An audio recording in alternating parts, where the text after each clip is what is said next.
Check, check, check. Check, check. Go ahead. Say it again. 1 2 1 2. Mic check 1 2. We live. Check, Check check check. Sorry, Chris.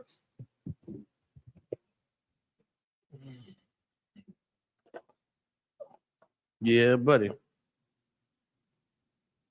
Let's see here. We'll give everybody a chance to come on in.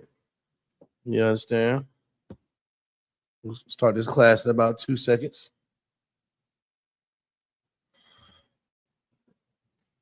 Mm-hmm.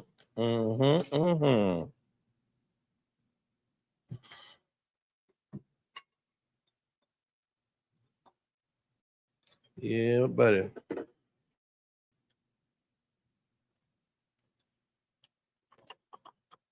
Let's start pointing. Let's see here. We got a lot in here.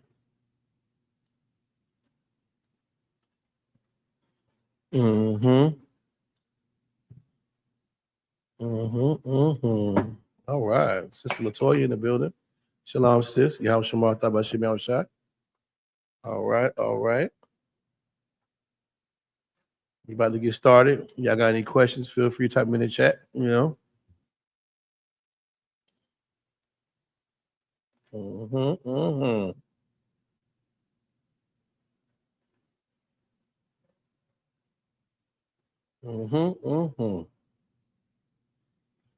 James Futrell. What's up, James? Shalom, brother.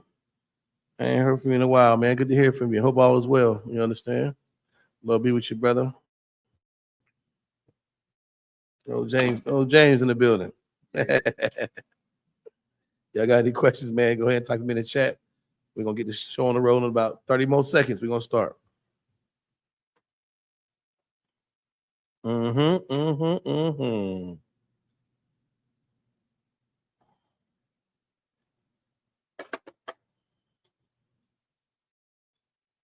Yeah. All right, that should be good enough. Let me see here. All right, well, let's get it. Let's clap it up. Yeah. Shalom, Yahweh Shemi Awashai Brakatah, Yahweh Shamar Alatah by Shemi Awashai. To all my brothers and sisters, all right, we are the I.S.U.P.K, the Israelite School of Universal Practical Knowledge. Start out of 1 West, 125th Street, Harlem, New York, under commanding General YAHANNA. All right, we are not affiliated with any other Israelite group. We are not affiliated with any other Israelite group. We're not affiliated with any other Christian movement, blackity black movement, woke movement, nothing. We stand alone. All right, and since 1969, we've been teaching the truth about this Bible, that all so-called blacks, Latinos, Native American Indians are the real Jews. And knowing that we're the real Jews, the Israelites, God's chosen people, we must keep the Most High God's laws, statutes, and commandments. All right. Today, my name is Officer Kowal. I was 1,000 Kowal out of Fayetteville, North Carolina, under Captain 13,009 Thought. All right. This is the Wednesday night biblical law class. All right. We have this class all across the nation on Wednesday night. We'll go over some biblical law scriptures, talk about biblical law, and address top stories and issues dealing with the law and other scriptures. Also, too, if you have any questions, feel free to type them in the chat. If you got any comments, feel free to type them in the chat. All right, and we'll do our best to get you those responses. All right, big shout out to Tennessee, man, the school in Tennessee, man. Give those brothers a hand, man. They had an excellent, Black Fire weekend, man. They had a nice cookout this weekend out there in Tennessee. Big shout out to all the rank raises, our brothers from Tennessee and Atlanta that got raised up to a rank of captain, which is a great rank to attain. Great responsibility. Big shout out to them. Well deserved, man. It was absolutely amazing. Yes, it was hot, but it was so much more the better. We're out there with our brothers and sisters. The school in Tennessee did an excellent job. Great location. The food was amazing. The music was good. You couldn't ask for a better, you understand, cookout. You know, we have other cookouts coming up. The next one is Chicago, I believe, at the end of this month. So Chicago, then we got Philly in the shoot. Now then we'll take it to the West Coast somewhere. I'm not sure where, but like I said, be on the lookout on Facebook for all updates on where these cookouts are going to be. And even at the cookout, it was so amazing, man. Even the nightlife was, of course, Nashville is a wonderful city filled with tons of black folks. Had a couple of star-studded guests coming to the club that night. Show respect and homage to Commander YAHANNA. All our sisters was partying, kids running around. It was absolutely amazing. Once again, big shout out to the school in Nashville, man. Yeah, the sister Latoya, we had a good time in Nashville, Tennessee, man. Real good time, you know. The food was amazing. I just love these cookouts because, like I said, there are many Passovers. They're a chance for us to get around our brothers and sisters we might not see often through the year. We only get to see each other like that. We're on Passover once a year, but we can see each other in between those times. We visit each zone, go to these cookouts, go to these high holy days and celebrations, man. It's absolutely wonderful. And these last days, we're going to have to start doing that more often, gathering ourselves together as often as we can. You know what I mean? Because we're family, you know. A lot of us didn't have families in the world. You know, you might come from a family in the world that you never have family reunions. You never have, you know, get-togethers and all that because everybody on crack or in jail or locked up or dead. Well, in here, this is your new family, man, and treat it as such. You know, always when you have an opportunity, come to these cookouts, man. It's absolutely amazing. Like I said, big shout out to everybody who received the rank raise that day. Big shout out to all the brothers and sisters that participated in cooking the food. You understand? And the music organization, Captain Zariak, for everything. It was absolutely amazing. Big shout out to Commander YAHANNA for taking care of the bill on everything. All right, now we got that out the way. A quick little couple shout outs in the class. We got Sister Latoya, Shalom, sis. She right. We had a good old time down in Nashville. James from Trail in the building. What up, brother? My man, 100 grand. And she said the women had a great time at the tea party. Yeah. Big shout out to the sisters, man. They had a great time at that tea party, which is a wonderful idea. It is so dainty, it's so feminine, it's so original, it is so UPK. Our sisters are amazing, man. I love my sisters UPK. You know, they actually gave me hope, Bunky, y'all. When you think about the sisters in the world and how silly they are, you get a refreshing breath of fresh air when you get around a UPK sister, man. They were absolutely beautiful. The pictures I see from that tea party, those sisters were absolutely beautiful. Their dresses on, all the colors I seen, and the tea party, it was just dope. I know they had a great time because they don't get to see each other often either. You know, big shout out to whoever put that together. Big shout out to you, man. Sister watching out there, taking all those good old pictures of everybody. You know, really handy with that camera. You know, they did a really, really good job, man. Big shout out to all you sisters, man. I love my UPK sisters, man. They're the best on earth, man. All right. Today we're gonna talk a little about biblical law. All right. Let's see here. Give me Baruch 4:24, Baba Kashaw, when you can, brother. A lot is going on in the world, man. You know, a lot of turmoil, a lot of earthquakes, extreme heat, soon to be tropical storms, tornadoes, a lot of social injustices with our people, a lot of crimes being committed against God's chosen people, all 12 tribes, not just here in America, but across the board, scattered abroad, man. A lot of atrocities and crimes are being perpetrated against God's chosen people. And it's not for nothing. These things will happen and must happen. Why? Because this Bible is real and Christ is coming back. That's right. Not only is Christ coming back, he's coming back black and angry with an attitude, ready to receive his people. You understand? Who's his people? Don't listen to the Christian pastor saying, oh, God's people is whoever, brother. Whoever, you know, what do they say? Whoever receives the Holy Ghost. That's not true. It's through the seed of your father, first criteria. You must be an Israelite by blood. You understand? And those who keep his law, those are his brothers and sisters. Those are his people, and those who he's coming to receive to give salvation to. Why? Because the gift is with him. Our job now is to be obedient to his law and be a people worth receiving. Be a people worth the kingdom of heaven. A brand new house. You're not going to bring old-ass furniture with bed bugs in it and crack all this nut into a new house. That stuff got to get burnt. All right? Our job now is to get our lives together, man, serve the Lord. And be brotherly and be sisterly, man. Practice that. You understand? If you could, go ahead, brother. This is the book of Baruch, chapter 4, verse 24. Like as now, the neighbors of Sion have seen your captivity. Yeah, these other nations, man, have seen our captivity. They've seen it.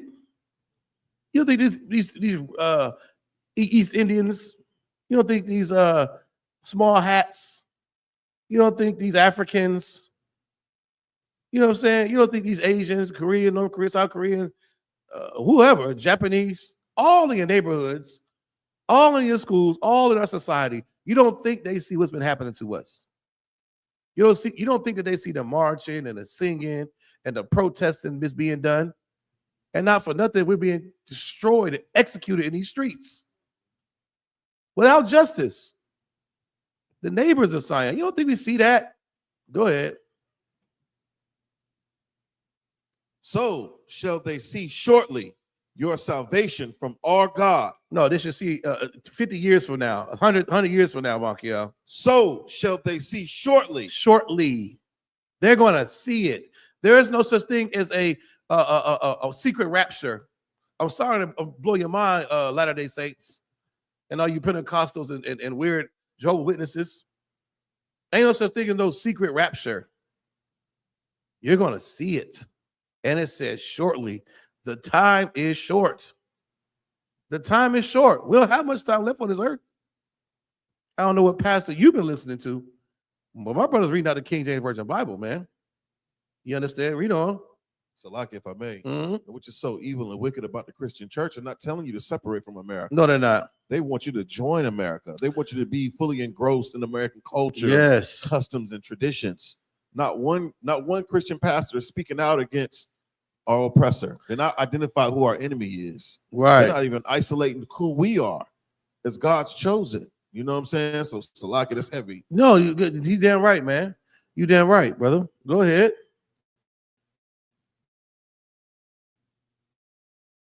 Salaki, which that day is going to come upon you with great glory.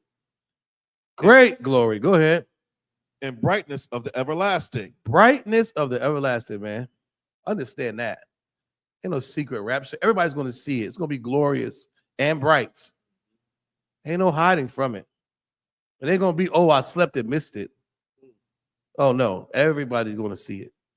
You understand? Especially the ones who been, around about us, all up and through us. The heathens are going to see it also. And with all their science, all their degrees, all their worldly knowledge, they won't be able to explain what they just see. They won't even understand it. But they will know the angels in Christ are black. And the people that's been persecuting look like Latinos and Negroes and Native American Indians this whole time. Coming out the damn clouds, man. You understand? Any more on that? Well, so like I keep reading 25. Yeah, read from the top. You can go right 25. That's it. Okay, this is the book of Baruch, chapter 4, verse 24. Mm-hmm. Like as now the neighbors of Sion have seen your captivity, Yep. so shall they see shortly your salvation from our God. And that's fair. You just seen everything else. You just sat by and not said a word. Well, sit by and watch us get caught up in these chariots too. Sit by and watch that. Go ahead. Which shall come upon you with great glory and brightness of the everlasting. Also come up with great glory, man. Be received by Christ of the everlasting. His kingdom will never end. That's what everlasting means. Never ending kingdom. It will be no more Jim Crow. It will be no more lynchings in the South or Confederacy. The South will not rise again. It ain't gonna be none of that nonsense. That's right. All that's over with. It won't be no police brutality in the kingdom of heaven. It won't be no more hurry up and buy. You understand that? Everlasting blacks, Latinos ruling this planet. Right. Don't think for 1 minute Elon Musk is going to go up to the space and make space stations and mansions on Mars. Nigga, you're going to get captivity in Mars. Go ahead. Verse 25. My children, suffer patiently the wrath that has come upon you from God. See, that suffer patiently the wrath. We've been on the wrath, man. Wrath. That's the anger, the fierce anger of God, who's our father because we were disobedient children. And we got belt to ass because of it. But just like any good father, he loosens up that wrath and lightens up a little bit and receives us. Go ahead, please. But that's based off of your obedience. Yes, it is. Yes, you right. You have to start changing your behavior. You have to start minding. You got to start being more obedient. You got to become that good son. That's that right. Good daughter. If you want the Most High Power's wrath to subside. Yeah, he's right. If you want that wrath to subside, how about we do what he say do? Be obedient to his laws, man. That's how you show your father, like, hey, pops, I'm not on that no more. Right. I've yielded and gave up my ways for yours. And just like any good parent, they be like, okay, well, I'll give you my promises. But no, we've done opposite. We've dealt with the Most High God's wrath. That's cargo slave ships. That's a transatlantic slave trade. That's crack in the ghettos. That's Jim Crow. You understand? It's all of our leaders being shot down. mass incarceration. All that comes because we're disobedient. Go ahead. For thine enemy hath persecuted thee, but shortly thou shalt see his destruction. Oh, yeah. Our enemies persecuted us. They have. Oh, they have. Cracking your neighborhoods, mass incarceration, Planned Parenthood, abortions, all these disgusting doctors harming these babies in the NICU, social injustice, the attack on education in Black and Latino and Native American community with old ass books, getting rid of the music programs, testing, these standardized testing that's totally against Black Latinos' logic and reason. So much evil has been done to God's chosen people, and here you are smoking a blunt, worried about what? Not even caring. Ignorance is totally bliss, but not in here. We know the atrocities. Read the last part. We know the what? It says, but shortly thou Salakia. Mhm. We're in the book of Baruch, chapter 4, verse 25. Right. For thine enemy has persecuted thee, Yes. but shortly thou shalt see his destruction. Yeah, we're going to see your destruction shortly. Go ahead. And shalt tread upon his neck. Then we're going to tread on your neck. Then we're going to tell you, hurry up and buy, get out my store. Who told you could be out here past 8 o'clock? Who's your master? Why are you out here unattended? Then we're going to tell you that, oppressors. You ain't going to like it too much then. Let's say, ain't no fun when a rabbit got the gun, huh? That's right. Shortly it's going to happen. But go back to that patience part, mother, please. I skipped over that. It's the book of Baruch, chapter 4, verse 25. My children, suffer patiently. That's it. You got to suffer patiently, man. Don't be such in a hurry to get some get back.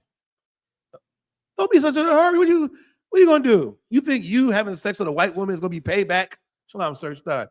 You want to rock out? You think you having sex with some white woman? I heard a nigga say that one time. You know what I'm saying? That's a running thing among some Black people. Yeah, they'll be like, since I can't stick it to the so-called white man, I'll just stick it to his daughter. And you think that, I don't know what happened. Sorry, but my hand hit the deal button. And you think that you're giving some type of payback. No, you too wild, brother. You still want to be live. I don't know. You're live. You think you are rendering some type of payback by your sexual deviance. Or you're going to go get a whole bunch of guns, whole bunch of AK-47s, and join some new woke blackity black group and try to stick it to the man in warlike tactic. Like we seen those Jive Turkey new Black Panthers down there in South Carolina. We went down there for Carmichael. Yeah. We down there showing our love and support for him and speaking God against injustice. We see some old ranky dink Black Panther. I don't even call them Black Panthers. They were just some group that was put together, and they had no militarized footwear, no muzzle awareness, and just look ragtag high junkies. They were there. You're going to join something like that to stick to the man? I don't think so. It's easier and more beneficial to you that you just serve God. Suffer patiently. Don't be such in a hurry to try to stick it to the man in your way. You better listen to I.S.U.P.K. We'll tell you how to properly boycott. We'll tell you what works effectively. And it starts by not keeping his traditions. But no, you want to go get an AK or a Glock and go join some ragtag group talking about some no justice, no peace. That ain't going to work. The white man laughs at you. And if you did form a militia group, he'll drop a drone from 30,000 feet above. You won't even see it or hear it. All you're going to see is eyelashes, weave, and Uggs, and weapons everywhere and blood. It's going to blow your stupid group to smithereens. You're like Fred Hampton. Yeah. But what are you going to do? Yeah, like the push movement in Philly. This is Philly, right? You can't fight the oppressor. That's his thing. He's a mighty hunter. He was blessed with the sword. You got to do that other thing. You got to face the eat to serve God, the nigga God. Be obedient to his laws. He'll fight for us like he's always done. Suffer patiently. Don't go get high either. That's part of the suffering. One thing Blacks, Latinos, what we love to do is we suffer all the time. We get so depressed. We self-diagnose. Oh, I got anxiety. I got to self-medicate. Because you can't suffer patiently. You got to fire up a blunt. You just got to do shrooms. I mean, it comes from the earth after all. I just got to trip balls because I can't get a job. Yeah. I need some type of escape. I can't face reality. I'm depressed. You know, it's ridiculous. Making excuses in us. Suffer patiently. Don't jump the gun and go get high or go rob or steal or unalive or go against the Most High God because you can't suffer patiently. Don't do that. You understand? Do not do that. Why not suffer patiently? This is why you have to suffer patiently. This is why you should. Go ahead. Verse 26. My delicate ones have gone rough ways and were taken away as a flock caught of the enemies. Verse 27. Be of good comfort, O my children. Be of good comfort. And cry unto God. That's what we have to do. We've been crying to Benjamin Crump, to the Republican Party, to the Democratic Party, to the NAACP. We've been crying at Tyler Perry, the Christian pastors, Pastor Joe Willie. We cry to everybody except for the Most High. Why is that? We don't read these wonderful works he's done. I don't think black people really believe in this Bible. They don't. They'll believe that niggas can breathe underwater in Atlantis and the earth is flat before they believe that Daniel was actually in the lion's den. They don't really believe in this Bible, and I'm not blaming them. It's a Christian pastor's fault with all that whooping and hollering and That's why they don't believe. The gays in the church is why they don't believe. The pastor driving a Bentley and your mama driving a jalopy is why they don't believe. But you got to believe, man. You got to. That's the only way out of this thing. I mean, you going to believe in something fake like Santa Claus, the Easter Bunny laying eggs? Or you going to really believe that the Most High God destroyed some Egyptians and called it the Passover? And to see that our prayers are working, I'd rather believe in that. Read the last part again. It says, be of good comfort, O my children. Of good comfort. Be of good comfort. Oh, his children, go ahead. And cry unto God. Cry unto the Most High. That's who we need to cry to, not Caesar Borgia, not Donald Trump begging for damn reparations. That's not what he just said. It said cry unto your local and state government. Cry unto God. Cry unto the Most High, man. He could actually move the needle. He could do something about the situation. He'll get us up out of it. If all of us decided to not eat pork tomorrow, this whole earth would shake. Just that. He's looking for his children, man. And right now, he don't see children. He see a bunch of dreadhead, weed-headed, tattooed up freaks that refuse to obey. They refuse to fall in line and listen to the man in charge, which is the commander in YAHANNA. The same as Moses, man. Same as Christ when he was on the earth. Same as Paul. Same as Peter. Men that was in charge, we don't want to listen to that, though. Read on. For ye shall be remembered of him that brought these things upon you. That's right. You remember, man. Go ahead. Verse 28. For as it was your mind to go astray from God. So as it was in our minds to go astray from God, you know, we did that. We went astray. You can read the stories in the Bible where we chose the other nations' women intentionally. We didn't want those beautiful sisters from the northern tribe or Benjamin, Judah, Levi. You wanted Edomite women. We chose Edomite women over our own women. We chose Hamite women, women of Put and Cush, Canaanite women. No. We chose their celebrations and their wicked days. We chose their false idols and their gods and their little statues and their idols. That's what we chose over what? The high holy days of God that have been sanctified and holy and separated for you to observe. We didn't want that, though. We didn't want the incense like Frank and Myrrh. You want to smoke hookah and chronic. You don't want the lawful meats, a beautiful Angus beef cow and lamb chops, a little bit of deer here and there, some chicken. You want pork. You want crab and lobster and crawfish. You want to suck the head off a crawfish and slurp his guts and eat clam out of a shell. We did the opposite. Read that part again. It's the book of Baruch, chapter 4, verse 28. For as it was your mind to go astray from God. Yeah, we went astray by doing those wicked things. We went astray from God. Think about you just go to the path and you just start veering off. You was on the law. You was on the road right, you just veered off into evil wickedness. We went astray. You wouldn't dare not celebrate, observe the Day of Atonement. You wouldn't dare not keep the Feast of First Fruits. Then you got a Christmas tree in your house. You went astray from God. But go ahead. So, being returned, Now that we came back, we was tripping. We did think Easter bunnies laid eggs. We had a little pork and crab and lobster. But now we in this classrooms. I cut my nasty dreads off. I stopped smoking weed. I stopped eating pork. I stopped smoking cigarettes. I stopped being LGBTQ. I stopped going to the strip club. I stopped celebrating Easter and my birthday. I started loving my brothers and sisters. I started having compassion. I started paying my tithes. Now do what? So, being returned, seek him 10 times more. Now that I'm back, I have to seek him 10 times more. 10 times more than what? 10 times more than all that pork you was eating. 10 times more than all them blunts you was smoking. So all that money that you was spending on weed, pour that back into the school. Right. 10 times more. All that hatred you have for your brothers and sisters when you ready to spin the block, you and your homegirls want to knock on her door and jump her ass and beat her ass, like y'all say. Bring that energy to loving your brother and sister now. Right. You was a sorry parent. You was always gone, not doing enough for your kids, shucking them on grandma and them. Well, you better be 10 times a better parent now you in here. Ain't that fair? Shouldn't that be what's required? Right.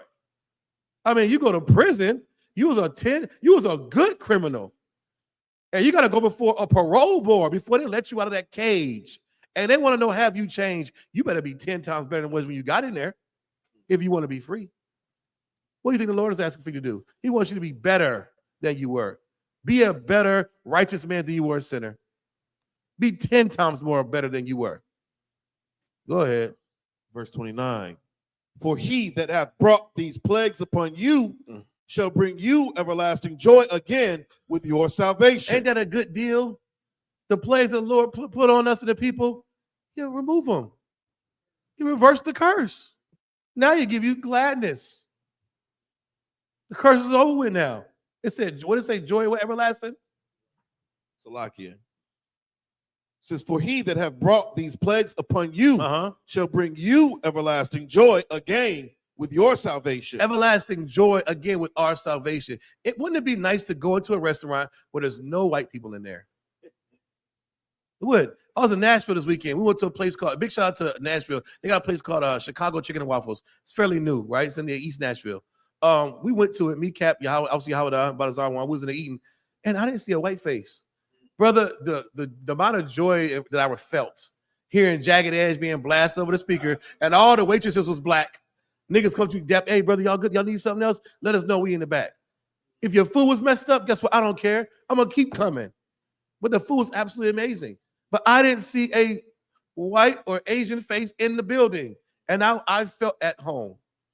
I felt like this could be everlasting life and joy, just as something simple as that. What the Most High God in Christ is offering is for Christ to rule on the throne and for us to be in total power over this globe and have it our way according to the law. And when you die, you keep coming back and coming back and coming back again in a high situation, not a low one. Everything gets bigger and better.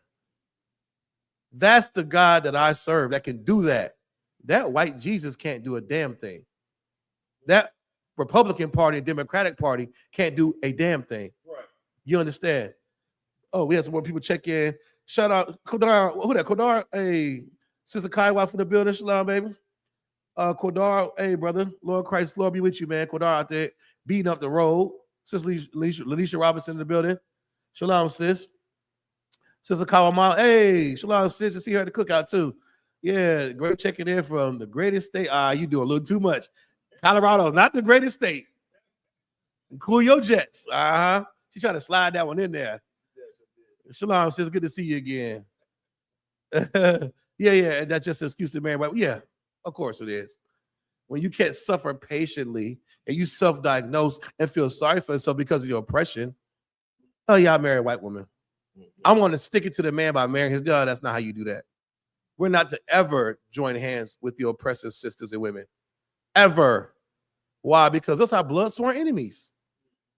That beef goes far back in the day. You know what I thought was funny? If you read the Bible about the other nations and how they were our enemies, how they destroyed us, how they enslaved us, the Canaanites, the Edomites, the Hamites, Cush, Put, what's the other one? The other one that said Moab and Ammon. Blood sworn enemies. That goes back thousands of years. A nigga killed your cousin at 91 and you can't let it go. You want to kill, unalive, and spin the block of your own people. Why you don't have that same energy for the people in the Bible that destroyed your families? Why not? Why you don't feel that same get back for the other nations? But you will sleep with their daughters. You Bloods and Crips can't never get along. You can't forgive. Why you forgive the Asian man? He moves in your neighborhood, you eat his fried chicken. You marry his women. It's always. I never understood that. Never understood it. What else we got? Any more on that? Come on. It says verse 30.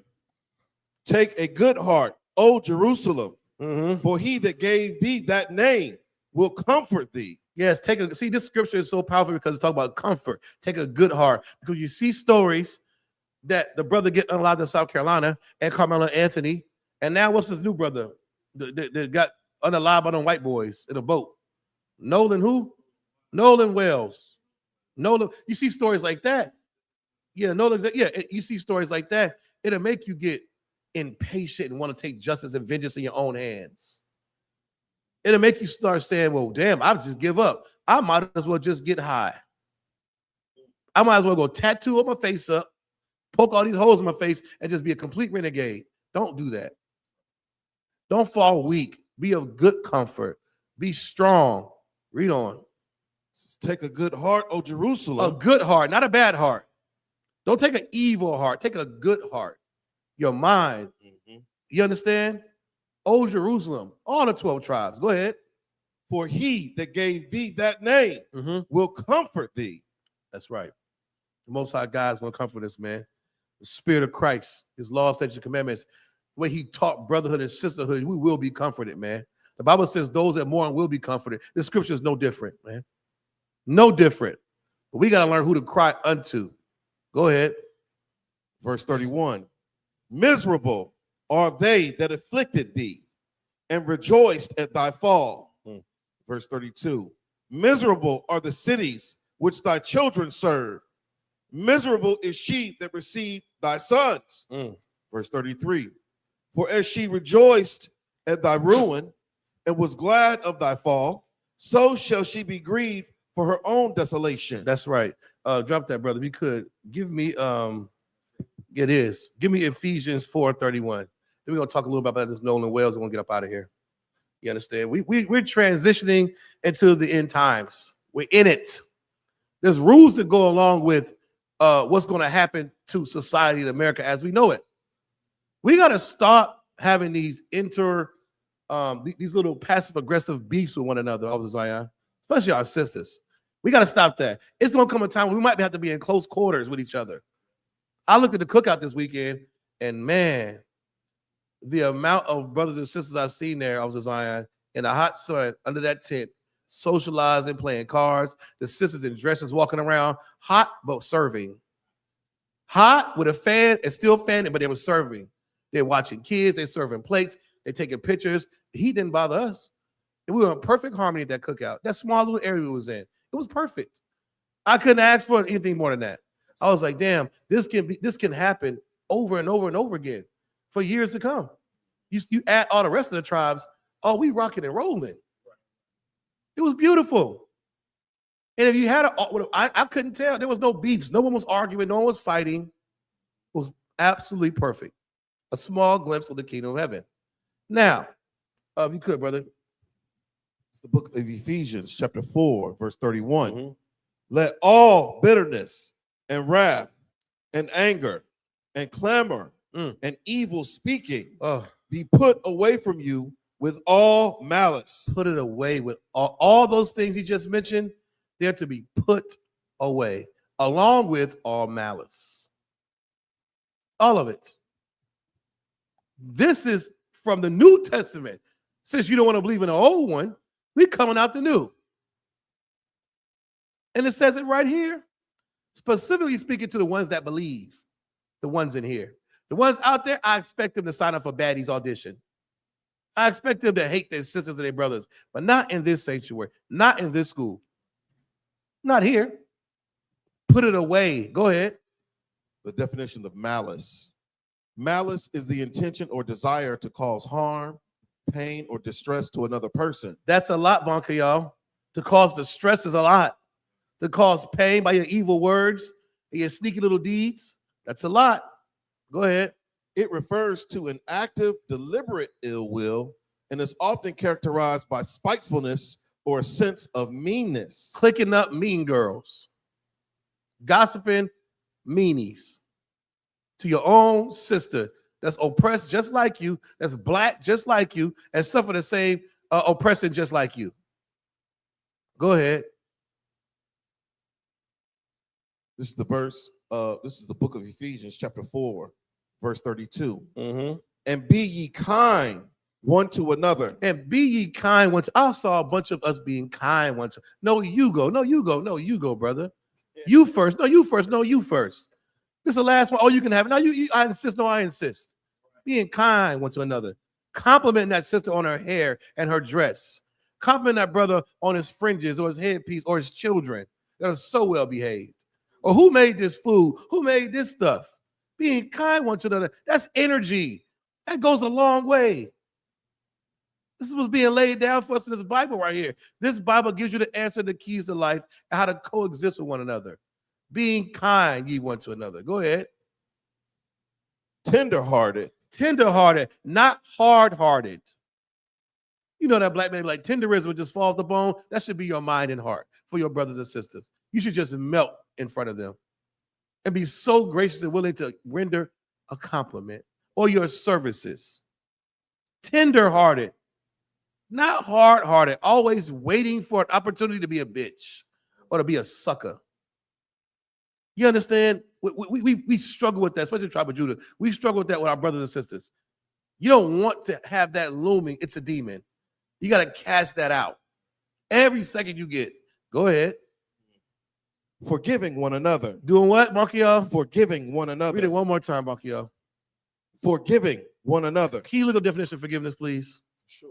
This is something we got to keep going over and over and over again until the damn sky cracks. Because brothers and sisters don't want to forgive. But in the same voice, Markiel, we want forgiveness from God for all of our filth. Salakia. Go ahead. Forgive us our debt as we forgive our debtors. Yeah, that's what we pray for. Mm-hmm. But that's what we asking God. We don't want to forgive nobody. Because Right. I don't feel like I should have to. Because they keep doing the same thing. Or I don't feel like I should because you knew better. We have to forgive one another. Have to forgive. Read that last part again. It's the book of Ephesians, chapter 4, verse 32. Mm-hmm. And be ye kind one to another. First of all, be ye kind one to another. Go ahead. Tenderhearted. Tenderhearted. Forgiving one another. Forgiving one another. Go ahead. Forgiveness is defined as the deliberate, conscious decision to release feelings of resentment, anger, and the desire for vengeance towards someone who has harmed you. It's a conscious decision to forgive. It's conscious. You got to want to, Officer Zion. You got to want to forgive them. To release the feelings of resentment. Release it. That means it's something that's on you that needs to be released. What are you holding on to? The grief, the anger, the bitterness? Does it feel good to hang on to that nonsense? Or should you just release it? Get it off your shoulders. You can tell when somebody's holding something. You can tell. Mm-hmm. And usually you need to forgive somebody. So then maybe you might get a phone call one day of being forgiven. But it's too much for you to forgive because you look yourself in the mirror and say, I effed up. I'm not the person I said I was. I'm not brand new because I refuse to forgive. You got to release it. Sister Latoya said, that is so true. How do you expect forgiveness from God and you can't forgive her hand? Yeah, right. How do you expect it from the Most High God and you can't forgive? How? It's selfish to think like that. You want something that you're not willing to give. And that's a problem in relationships. That's a problem with idiots in this world. Demanding something from someone that you're not willing to give. And then walk around as if you're entitled to it. Go ahead. It says, it is an intentional shift in attitude aimed at achieving emotional peace and moving forward. That's the aim, Bakial. We're doing what? Moving forward. Intentional shift to move forward, man. Not stay in the back and think about who ditched you back in the day, or that sister that tried to play with you, or that brother that stole from you, or whatever the hell you hold on to that happened in the past. You know? Salakia. There's more. Go ahead. I like that part you just read, man. It says, it is an intentional shift in attitude aimed at achieving emotional peace and moving forward. Moving forward, man. Rather than an act of forgetting, excusing, or reconciling. Mm-hmm. So just letting it go. Just letting it go. Intentionally just releasing it. Choosing to do it. Mm-hmm. You got to, because if not, it's going to fester and it's never going to leave you. It's going to grow and become a part of you and stay there. And you'll never forgive your father. You'll never forgive your mother. You never forgive your sister, your brother, your cousin, your coworkers. You just hold on to it and it just grows like a fungus. Salakia, you know, modern science draws correlation between stress and you holding on, you know, to that anger, that wrath, and it appearing in your body in the form of what? Sickness, illness, disease, cancer. Yes. You know, and it's like, it's unnecessary. Let it go. We have ways. This is the beautiful thing about the I.S.U.P.K. This is one of the main things that I love about this school is that we teach conflict resolution according to what the Bible says. If you have an alt with your brother or your sister, you feel like you've been offended, go to him and him alone. Yes. If y'all can't resolve it, seek counsel. We have righteous, I'm talking about law-abiding leadership. Yes. They don't just keep the laws of the land, they keep the laws of God. These are spiritual men, you know, as far as our leaders and the generals and the captains and our camp leaders, you know. And it's like, man, we have our own government. We have our own behavioral health system, essentially. Yeah. We have our own health and human service track, man. You know, we really do. And instead of us depending upon, you know, going and seeking resolve from our enemies, from our oppressor, we can do it internally. We can handle family business. Handle it right in here. Right here. You damn, give my hand. You're so right, man. No, you have. That's a heavy point. That's a heavy point because we have all the tools right here in this Bible, and we have educated, wise men the Lord appointed to do these things, to reveal that you're not okay. You're holding on to something that you need to release. You need to forgive somebody, and then one day somebody might forgive you. We have to understand that we were filthy back in the day. If it wasn't for Christ, all of us deserve to be dead. If it wasn't for what Christ went through, all of us deserve to be unalived according to the law. But because Christ died for our sins, we are commissioned to be brand new people, and you have to be willing to forgive. If you don't forgive, how can you coexist with one another? How can this school be different from the Christian church if we got brothers and sisters who refuse to forgive each other? They want to hold on to strife. Read on. It's the book of Ephesians chapter 4, verse 32. And be ye kind one to another. And then that's the next step. Be ye kind one to another and tenderhearted. Be tenderhearted. It don't cost you nothing to be kind. It's free. A good compliment on somebody's post is free. A thumbs up, a heart, or you did such a good job, sis, or I'm rooting for you, sis. This bread was amazing, sis. Your hair looks good, sis. I like that dress, sis. Those earrings look the bomb, sis. Those shoes are Tawab, sis. You don't know what that could do to her spirit. But what do? Swipe. Brothers do all the time. Damn, boy, if I had your hands, I'd cut mine off, bro. Boy, you look like your daddy, boy. God, what you been doing, boy? Man, that ain't your son. Tell him to come over here. Look how big JJ done got. I mean, we do it all the time. And if you don't, you better. That brotherhood thing's contagious up in here. You adapt till your hand fall off at the cookout.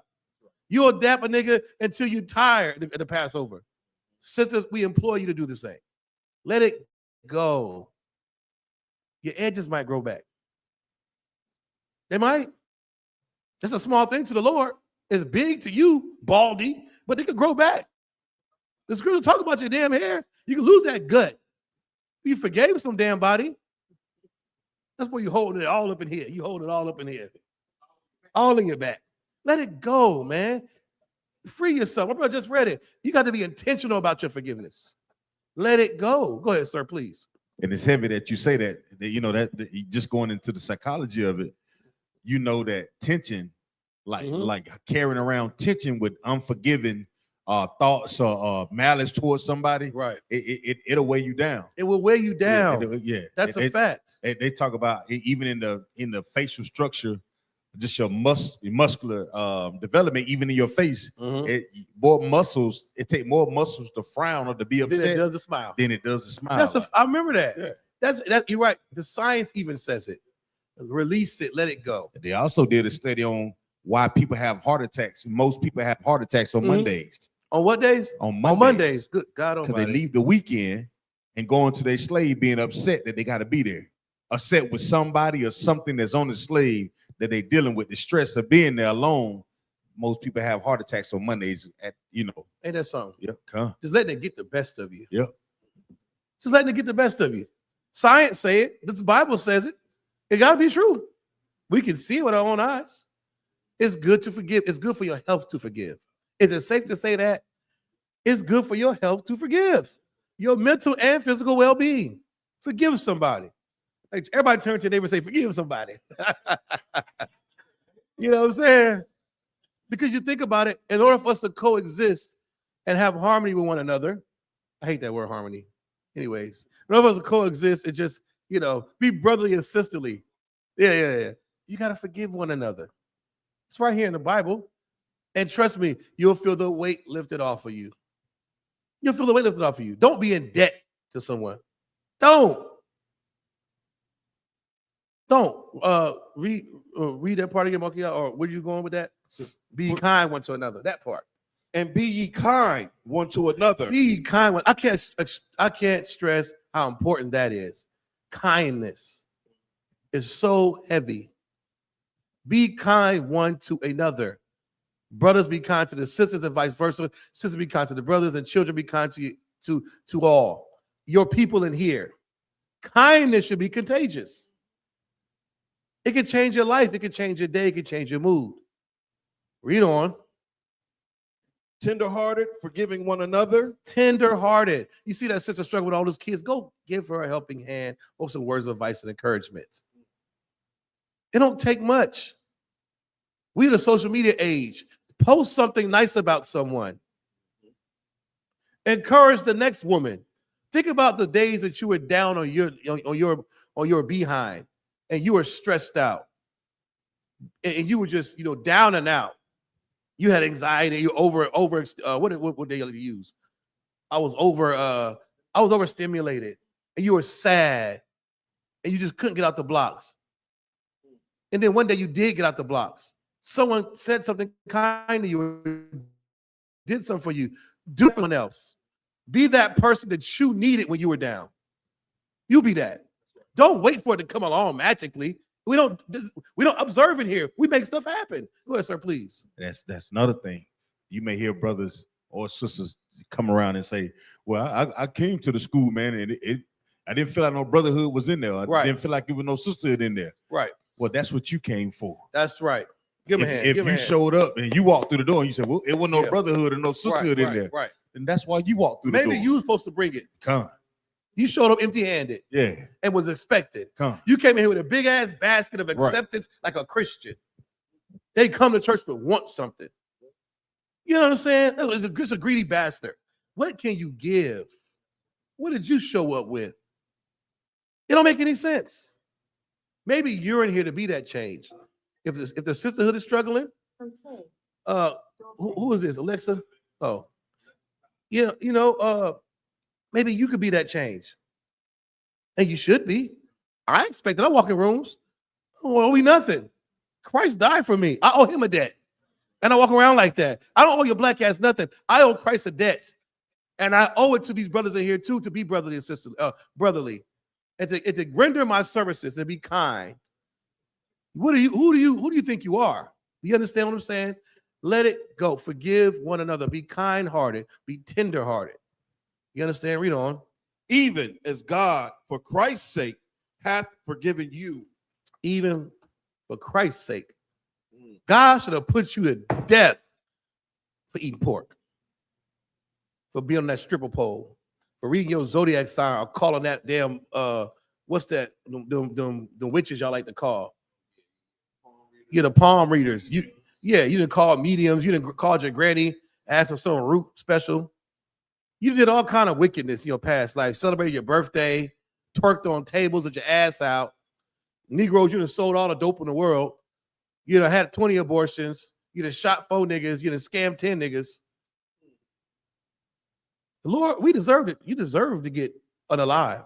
But for Christ's sake, dying for you so you can be brand new and you don't take hold of it. Because taking hold of being brand new means you're not the same woman while you're in here. You used to be Keisha in the world who didn't forgive and don't play that. And come in here with the same attitude? No. You didn't take hold of what Christ laid down. You're still the same person. You have to change who you are, become brand new. And that comes with forgiving the people in your past and forgiving your brothers and sisters in here. Let it go. Become brand new for real. Really step into that role of appreciating what Christ did to give me opportunity to do this thing right this time. And I better be tenderhearted. I better be kind. DeMarcus was unkind. You understand? But this new brother, Isaiah, better be kind. Right. Kowal better be kind. Right. You understand what I'm saying? You can't bring that old mess up in here because you're not taking hold of what Christ laid down. You're still the same person. Learn to forgive. Free yourself. Free your body. My brother John just, science goes with it. Stop harboring all that tension and anger, animosity, malice, strife.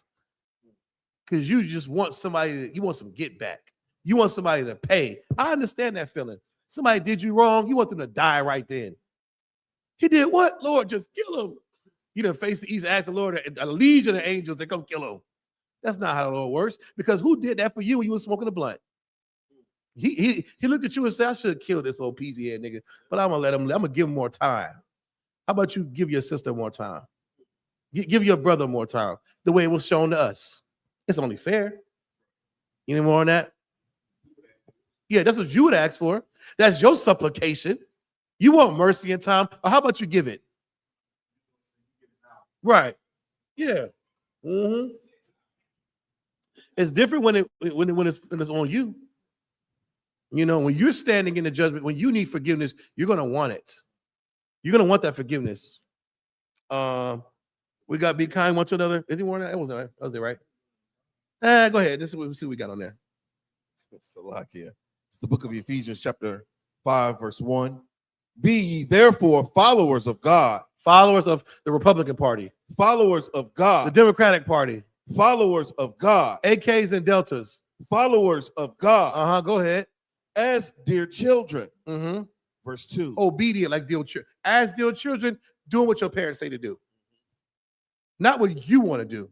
What you want to do is get your butt whooped. But do what your parents say to do. Like a good child. Not knowing nothing but obedience and yielding. Go ahead. Verse 2. And walk in love. Walk in love, brother. Walk in it. Go ahead. As Christ also hath loved us. That's right. So much so. Mm-hmm. And have given himself for us as an offering and a sacrifice to God for a sweet smelling savor.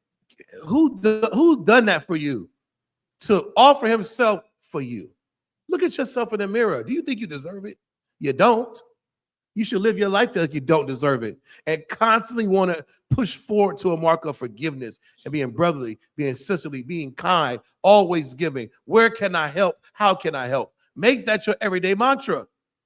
If not, then what are you here for? To receive like a Christian? You just show up with a big basket ready to be filled. Whole time empty-handed and angry. Don't want to forgive. We have to grow up, man. It's going to come a time real soon. My brother just read shortly. Christ is going to come back. And you still want to hold what? That your father was on crack, you can't forgive him? He was part of a government conspiracy, you better forgive him. That sister that was acting funny that weekend, you better forgive her. You don't know how she grew up, what she did. Or that brother said something in front of the homies and made it cracked on you, forgive him. Go ahead, please. Verse 3. But fornication and all uncleanness or covetousness, let it not be once named among you. Yeah, all that freakiness you was doing. covetousness, wanting somebody else's woman in his ride. So much so you wanted to break the law and scam or kill for it. Hating him on it. You in the stripper club, strip pose. You got your ass out down at South Beach. You at Tabee Island twerking on everything. Freak neat. That was like old as hell. He said freak neat. it's always on Georgia, boy. I freak neat. You know what I'm saying? Well, these kids got bike week. They're at bike week now. I done seen cats a couple months back at bike week out there. They're revamping this stuff. But don't show your ass while you're down there. Don't be what's that, lascivious? Oh, takeovers. Yeah. You know, go ahead. Salakia. Mm-hmm. Let it not be once named among you, as becometh saints. Yeah, as becometh saints now. Mm-hmm. Let it be once named among you. We don't know who that is anymore. Why? Because they got a brand new name. Keisha then was doing that. You know, not this new sister. This new sister that received a new name is brand new. I don't know what she did then. Christ gave that to you. Who are you not to take it and walk in it? Right. Go ahead. Verse 4. Neither filthiness nor foolish talking, man, nor jesting, which are not convenient. Jesting, foolish talk, you're a clown. Just know that. That sums up you're a clown. You're jesting. You're acting a damn fool. You're not acting your age. You're talking about everything but righteousness. Shucking and jiving, showing all 32 teeth for the white man, making a fool of yourself on social media. Grow up. Read on. It's like a court jester. Salakia, jesting refers to the act of speaking or acting in a playful, humorous, or facetious manner, generally intended to provoke laughter or diversion. That's the diversion part there. That's what that's what you want to do. Go ahead. Be a distraction. Yeah. Mm-hmm. You want to be received by the oppressor. You up here clowning, shucking and jiving, jesting. Be brand new, man. Yeah. Go ahead. It often describes a lack of serious intent, such as when someone teases, banters, or says something in jest. And brother, we good for that. Like to fire each other up, flame each other. Yeah, don't. You can't do that with everybody. Be brotherly and sisterly at all times, man. You know, we've been through enough trauma. We've been through enough persecution. We've been through enough of that, being called blackie and darky and light-skinned jokes and your mama on crack, you a hoe. We've been through all that. Don't be like that with each other. You understand? Go ahead, sir, please. Because you never know what a brother or sister may be facing. That's right. Right. That's consideration of brotherhood and sisterhood. That's exactly right. And that goes with you being tenderhearted and kind. You understand? Go ahead. Which are not convenient, but rather giving of thanks. That's right. Drop that, brother. Give me Matthew 6:14. We're going to talk a little bit about the brother. It's a damn shame. You gotta learn these names every week. There's somebody. Nolan Xavier Wells. We're gonna talk a little bit about him. You read scripture too. If y'all got any questions in the chat, feel free to type them in before we start getting into this a little bit. Big shout out to everybody who's logged in here. Who got some comments here? Who's this right here? Sister Lady J 913. Coming from Louisiana. Shalom, sis. What's going on? Give her a hand. Sister Nashama and Durham. Shalom, sis. What's going on with you? 2 hour sister right there, man. Sister Maya in the building. You already know what it is. Okay. Yeah, man. It's the book of Matthew, chapter 6, verse 14. For if ye forgive men their trespasses. If you forgive men their trespasses, their wrongdoings, their trespasses, the things they did wrong against you or that offended you. If you forgive men their trespasses, go ahead. Your heavenly Father will also forgive you. That's how it works. You ain't got to wonder no more. That's how it works. And it says men, talking about women too. If you forgive her, God forgives you. Now think about this for a minute. That small thing or big thing in your head that sister did to you while you're not willing to forgive, what did you do that nobody else knows you did that was evil, but the angels recorded it? That a God is holding that against you in the day of judgment. You want that thing released, you better forgive her. You better forgive her. Because there's things that you did that I might not know, or the Zion might not know, y'all might know, Cat might not know, that you did this evil work. You know you did it, though. and you got a nerve to be mad at this sister from whoever she's from, it's best that you forgive her. Why? So maybe your sins can be winked at and forgiven too. See, that's how deep it goes. You're almost compelled to forgive, Officer Zion, because your ass is in a hot seat. And if you don't forgive, you'll be the one in trouble for it. Brother, when I read that scripture, I was like, oh, I can't hold a grudge against no nigga. Gotta let it go. Because the stuff I used to do, I don't even want it to be remembered. Blot it out, please. Blot it all the way out. You understand? Because that's how you're going to be forgiven, according to who you forgive. And I think that's fair. So is that sister that you hate so bad worth your salvation? I don't think so. I would hope not. I would choose forgiveness if I was you. I would choose that because that's what I decided long time ago. Go ahead, sir, please. So like, let alone those private thoughts. Yes, those two. Yeah. Those become actions. What? Yeah. They become actions. That was those private thoughts become actions. And because you're weak, you'll act on those thoughts. And before you know it, you in sin right there, quickly. And the angels sit here recording like, oh, you did what? Huh. Boom. See, Christ, she need to die. Look at that right there. Look what she just did. And YAHANNA such a real nigga, he's on your behalf, like an attorney. You know what I'm saying? Trying to get you off the death penalty. Christ is pleading for you. And you don't want to take hold of what he left down to become brand new. All them angels record everything. You don't believe me? What scripture at? Let me go ahead and finish reading that out. I'll pull it. It's the book of Matthew, chapter 6. So like you said something so heavy. You said YAHANNA is pleading for us, right? Yes. He in the court of law, he would be our defense attorney. He'll be our attorney. That's right. And guess who's the damn judge? The Most High. Yeah. Waiting to slam that gavel. Because he was done with our black asses with Moses. He been wanting to kill us. Because all we do is bicker and complain. And most of the time, if you think about even the court of law, the jurors, they have access to your maybe your history, your character witness. Yeah. Them angels. And guess who on the side? Satan. What do you call him? The DA, the Platinum, whatever it is. He just trying to get you. Yeah. He trying to get you. That is just like that. If the spiritual realm is that, Christ is sitting here trying to get you off the hook. I already died for you. That's the blood shed right there. You came in, so you can't hold that against this person because I died for them. They're brand new. Now, you're going to be brand new and still do these things. Satan has a charge against you now. Now there's a railing accusation against you because what you said, what you did. Don't give nobody a railing accusation against you. Don't give Satan that thing. He needs to slam dunk your ass. Because he's going to do his job. Are you going to do yours, though? You need to forgive. You have to. You understand? Across the park, what's going on? Hell yeah, check it in, brother. Shalom.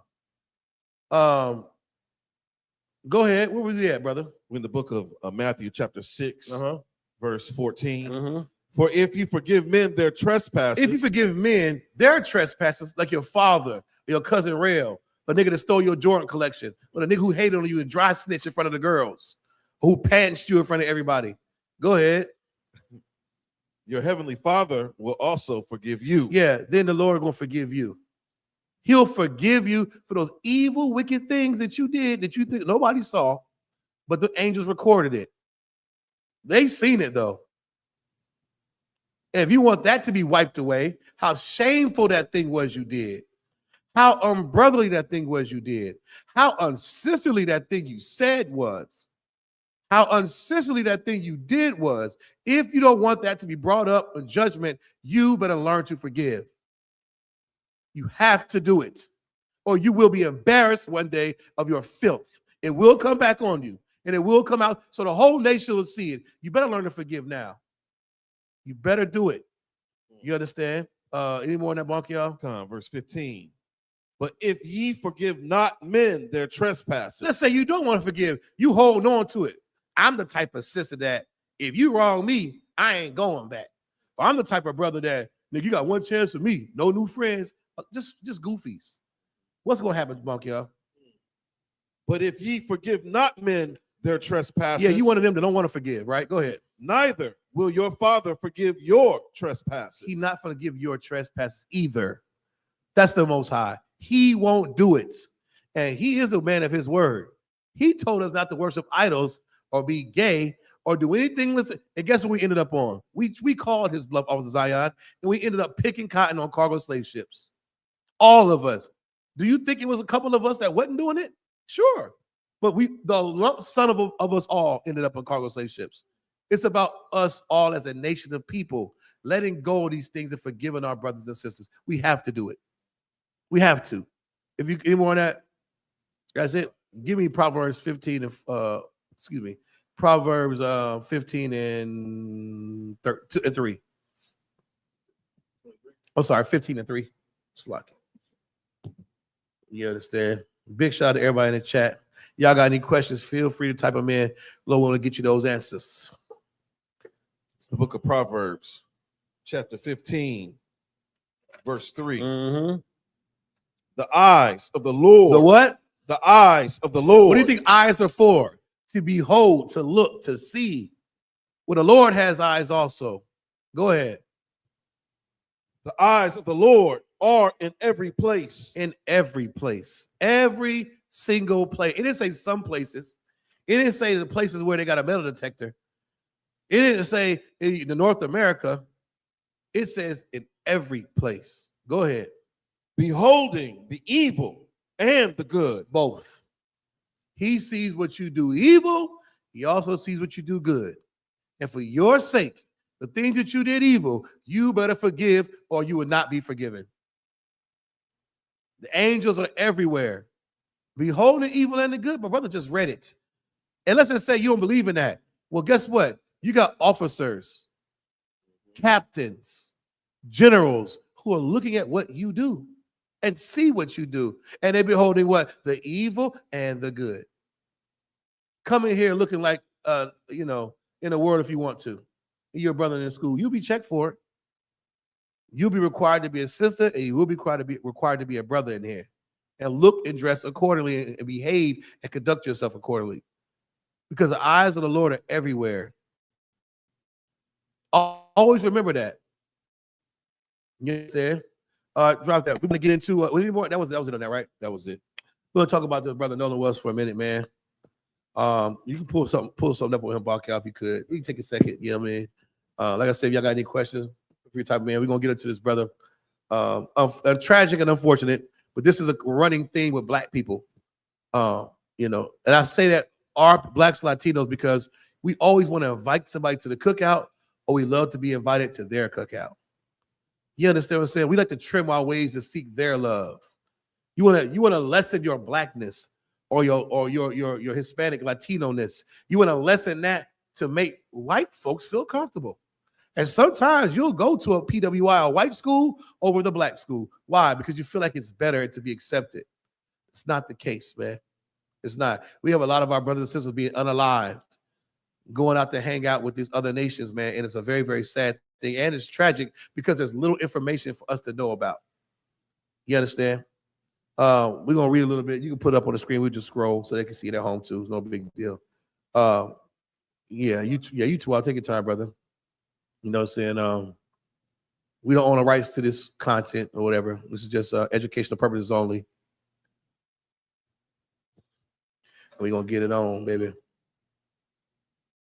I think I heard something from his parents too. I believe it was. He come from a good household, I believe. You know, what they say is a good household, but we'll see how the media paints the situation and how they try to, wiggle out of it. Says, what we know about Nolan Wells, the student athlete found dead off the coast of Mississippi. Mississippi, boy. All the tragic atrocities that happened down there, brother, during Jim Crow before. All the lynchings, all the crosses being burnt. Just the energy and atmosphere of racism is so thick in Mississippi. Good. They had a movie called Mississippi Burning, for God's sake.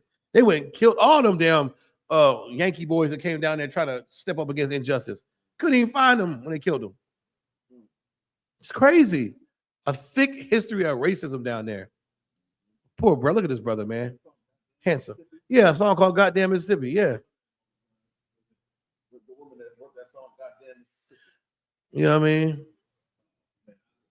She's older. You know, it's crazy. You know, what's the name? The brother David Banner used to make songs about Mississippi too, about racism down there. Who? Alexa? Hey Alexa, who wrote the song? What's it called? Goddamn Mississippi. I'm not quite sure how to help you with that. Alexa, who wrote the song Goddamn Mississippi?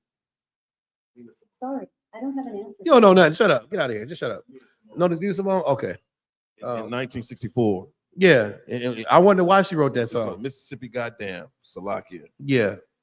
As Mississippi already doesn't have a rich history and you know, of rape, rob, lynching, and murder. It's insane. But go ahead. Salakia. It says on July 6th, a National Park Service ranger found Wells' body on the northwest of Salakia. You must have. Yeah, we're gonna skip down. Okay. Where you at? You got the? Can you move that? Mouse. Yeah, move that mouse for me. Okay. You move it out the way. Okay. Move your mouse out the way. Push your mouse all the way up. Like what? Or just move it out of the way. Oh, like this? Yeah. Okay. Salakia. All right. Says what we know about Nolan Wells. What the hell? Mm-hmm. The student athlete found dead off the coast of Mississippi. The family of 18-year-old Nolan Wells has retained civil rights attorney Benjamin Crump. The Mississippi teenager was found dead Monday morning on Horn Island, a barrier island off the state's coast, after a 4th of July weekend trip with friends. Damn. The Jackson County Sheriff's Office said the investigation remains active and ongoing and is asking for photos and videos from the northwest part of Horn Island on July 4th, where Wells' body was found. Damn. Particularly those depicting alleged altercations or containing images of or believed to include Nolan Wells. Sheriff John Ledbetter wrote in a statement, additionally asking for eyewitness accounts and statements of any other arguments or disturbances from that day. The Jackson County coroner positively identified the body as Wells on Tuesday. Man, found his body. Crump said in a statement that his office will conduct an independent review of the circumstances surrounding Wells' death. Okay. Nolan Wells was a beloved son, teammate, and friend who went out to celebrate the 4th of July. You want to do what? Went out to celebrate the 4th of July. Remember that. Go ahead. And never came home. His family deserves answers, said Crump in a statement. They deserve the truth. We will not rest until every fact about what happened to Nolan on Horn Island is brought into the light.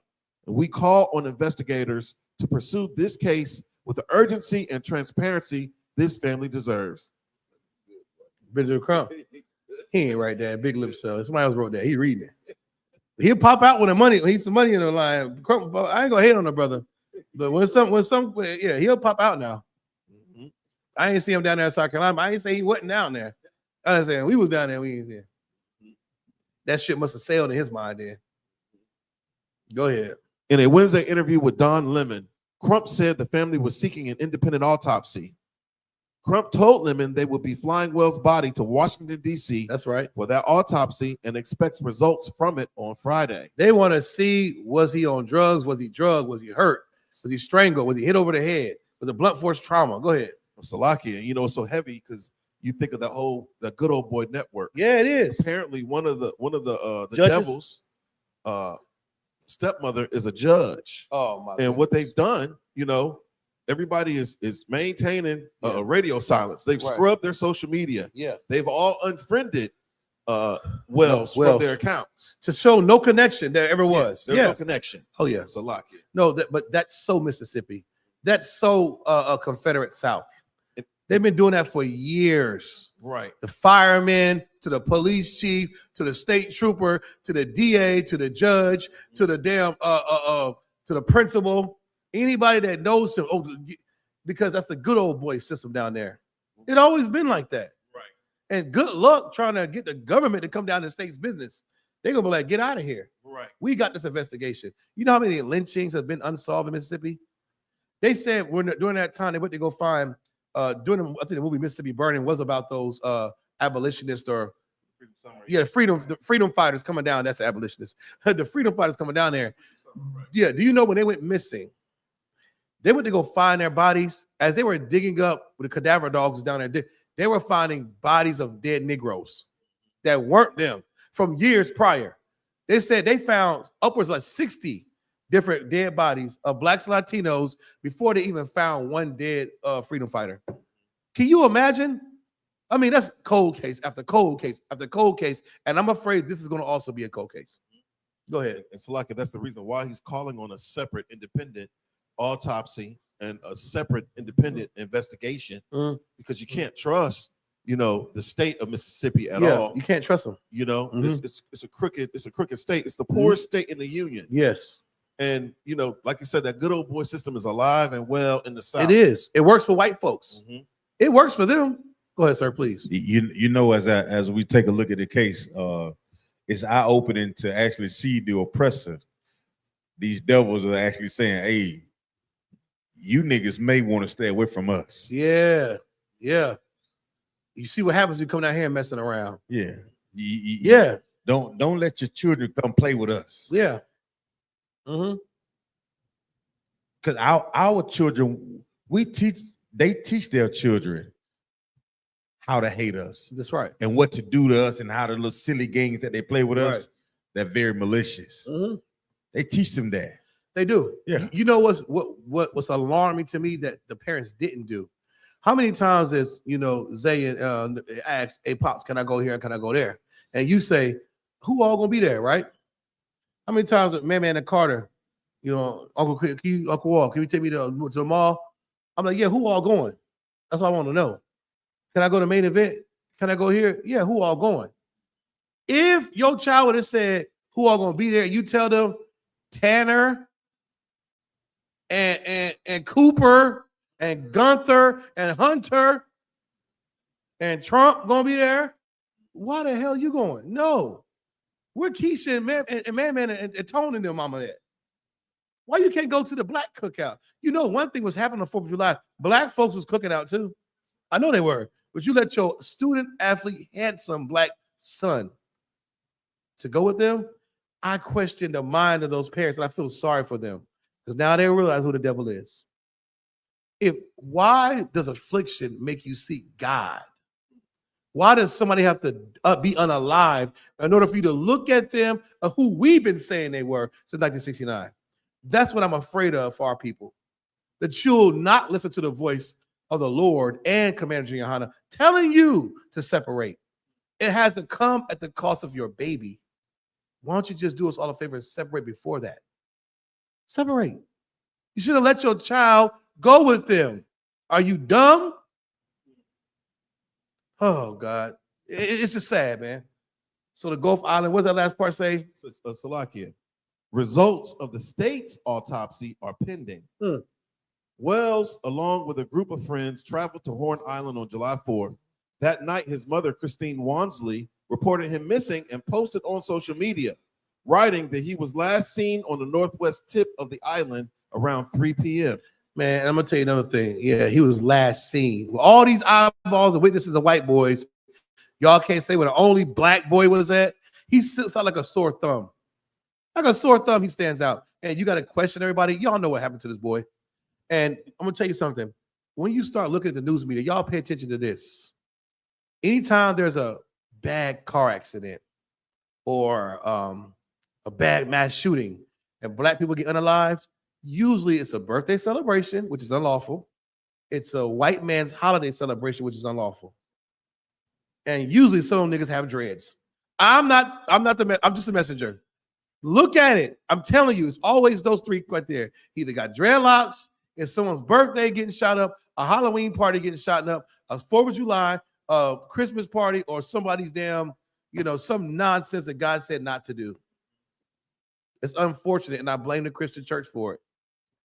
I blame the Christian church and all you jive-ass pastors why that black family thought it was okay to send their sons into the belly of the beast with those white boys in Mississippi, of all places. It's you Christians' fault, man. Anyways, we off that. Show his face one more time. We can close the damn thing. I'm pretty sure it's a long summer. He ain't going to be the only one.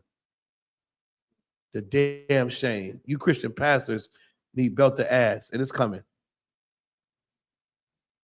Talking about God loves everybody. We all bleed red. Yeah. Where's the justice for this brother? Don't nobody know nothing, huh? Anyways, give me the book of Ecclesiasticus. We'll read this. Oh, it's pissing me off. We're gonna get the hell up out of here. There's so many red flags off of Zion. It's ridiculous. It's 2026. All the cameras, CCTV is everywhere. There's a camera on every street corner, and then you got cameras in your pocket and your phone. His location. He didn't have a cell phone on him. What is his last location ping? Salakia. He had his cell phone, but when usually, the culture is you don't take your cell phone off the boat. So when you get off the boat, you leave the cell phone on the boat because you don't want it to get wet. Oh, now we know that he was lured out the boat. Because what they did was they gave his cell phone to the mother. Right. All the devils that was there. Yeah. So they showed up. He wasn't there, but his phone was there. And they gave the phone to the mom. Oh my goodness. This is disgusting, man. When we find out what really happened to this boy, man, black folks, you should be angry enough to serve God now. This should make you want to serve the Most High, the nigga God. I know you're done with Pastor Joe Willie and White Jesus. They ain't got the answers. We've been telling you to separate since 1969, man. Go ahead, brother, please. Ecclesiasticus what 6?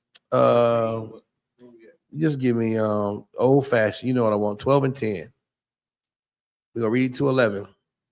It's the book of Ecclesiasticus, chapter 12, verse 10. Uh-huh. Never trust thine enemy. Sometimes you can trust them if it's 4th of July cookout. Never trust thine enemy. Never trust thine enemy. Your enemies are the ones that you were sold to in cargo slavery. It says in the book of Deuteronomy, your enemies are these other nations, and you're never supposed to trust them. You can't trust those Arab and their smoke shops. They're selling your kids synthetic marijuana and galaxy gas and all type of unlawful things in that store. You cannot trust Moab and Ammon because they're selling you rat, cat, and dog meat and duck meat in these Asian China One shops. You cannot trust the so-called white man, the oppressor, because he's going to find a way to throw you in a ditch every chance he gets to. You can't sell the African man because he'll sell you out as fast as he gets here from Ghana or Nigeria. He's going to sell you out so quick. You cannot trust your enemy. Your enemy are these other nations that are round about you. You're never supposed to trust them. Do not put your trust in them. Go ahead.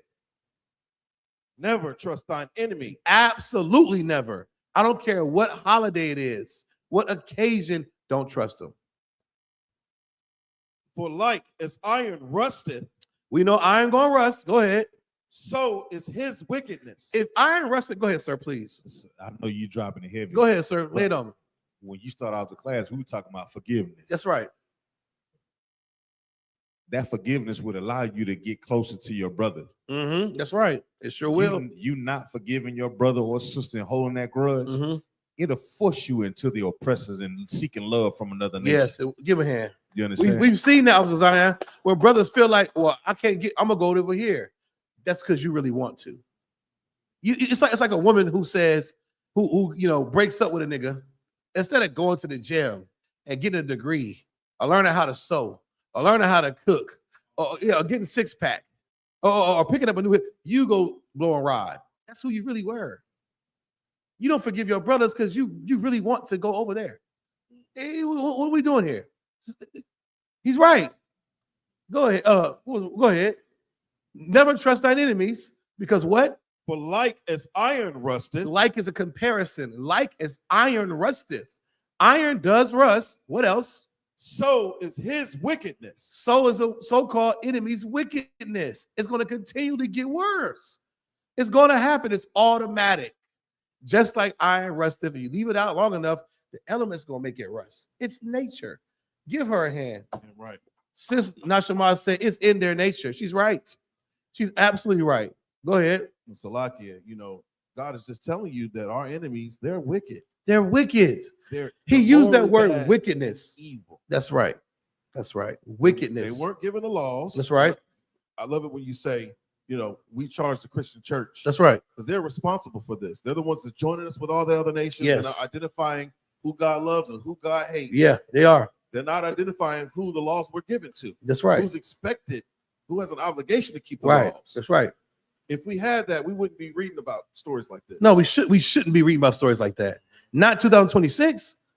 Not with the internet and AI. Go ahead, sir, please. And I'm going back what the sister said. It's in their nature. It's in their nature. And She's right. And that's why they're obedient. That's why they're animals. Right. That's why the Lord calls us to be not in the physical, but in the spiritual. That's right. Be in the spirit. We That's got to learn how to deny that thing that's so natural to you. You got to be obedient and forgive one another. That's right. They're going to be natural in their evil ways. We have to be spiritual and forgiving one another. Right. You have understand? to be. As that's a spiritual connection.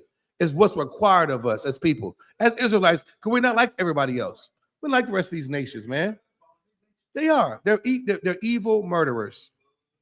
Cockroaches, people, dogs, cats. So like, if I may, as a caveat, Captain Gadalhar just had that interview with Crip Mac. Who's Crip in the Mac. world? Yeah, shout out to Captain Gadalhar. All GP. That's entertainment. Yeah, facts.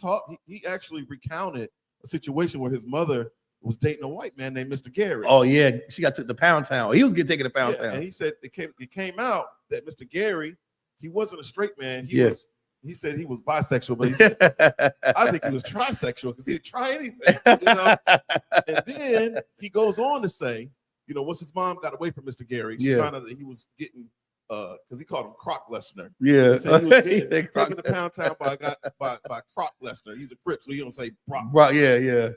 He said that he had a dog. Mr. Gary had a dog that would defecate all over the carpet. And then he folds his hands, crosses his legs, and he sits back in the chair. And he's like, yeah, like Mr. Gary, not only was he having sex with other men, he was probably having sex with his own dog. Oh, man. What a beast. What a wicked beast. You think about, the trauma that Crip Mac had to endure. Yes, why he's the way he is. Developmental stages. Yes. By his mama who don't know better than that. Why does Crip Mac even know that happened? She moved all the way to Texas to That's be with Mr. crazy. Gary, and it's like him recounting that. We laughing about it now. Yeah, that's not funny but though. You really pay attention to the story. It's hurtful, man. Yeah, it's trauma. That is real trauma. So lock it. Yeah. Yes. Give him a hand. He's so right. Damn right. That's heavy, man. Y'all go check that interview out, man, on Captain Gadalhar's page on GP. You're so right, man. There's some beasts, man. What sister? Who this will comment? Sister Kaiwaf says. She says, would his parents be required to forgive his unalivers? Would his parents be required to forgive? Hell no. Hell no. If they're Christians, they should do what their pastor said. Because your stupid jive turkey Jerry curl wearing, Learjet flying, alligator shoe wearing pastor said to forgive everybody. Then if he's a good white Christian, yeah. But in here, hell no. You reserve that forgiveness for your brother and sister of the 12 tribes. Damn your oppressor. And he don't even want your forgiveness. His parents are not, that comes from these courtroom videos when the oppressor, the perpetrator is white.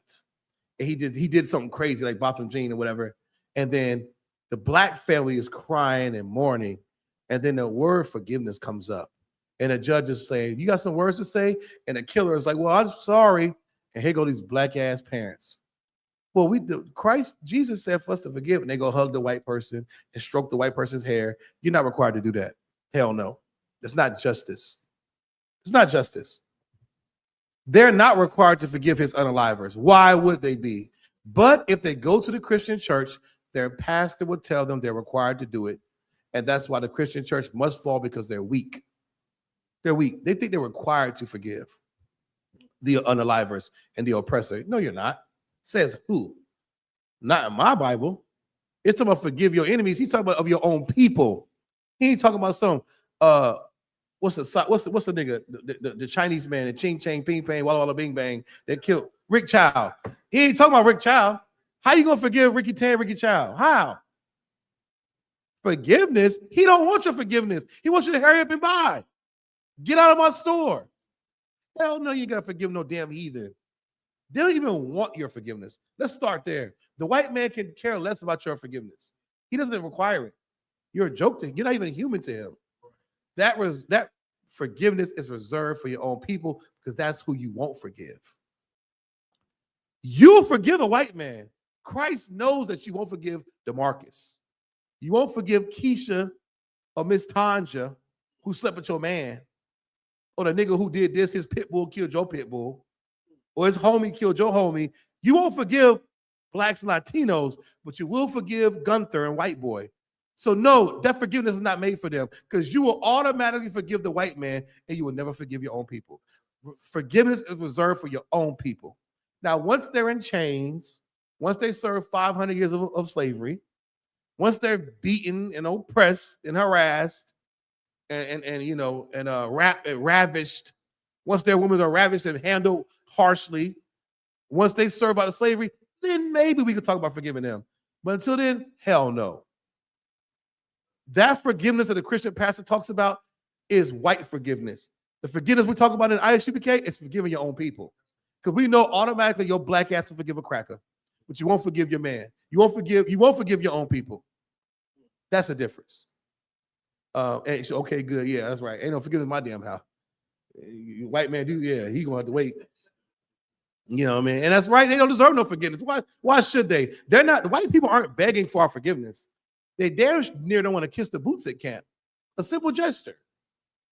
But of course, some stupid attorney or some civil rights black pastor will tell you to forgive the white man because he knows that's what you really want to do, and you'll pay tithes to him. He'll play on your heartstrings to be accepted by white people. And white acceptance is the morning star. You look up to it. You love the white man. So of course you forgive him, but you won't forgive Keisha who lived down the street, who stole your food stamp card. You'll never forgive her. She got to die. This white man can continue to live on? I don't think so. Forgiveness is not for them. It's for us. What we got? What's that comment say right there at the bottom? It says, Go up a little bit. Who's that? Hit the tap. Oh, there you go. These devils, Ayathon. Oh, yeah. Shout out to Ayathon. These devils are showing their kids money and buy freedom from crimes committed against them. Yes, they are. Yes, they are, man. Yes, they are.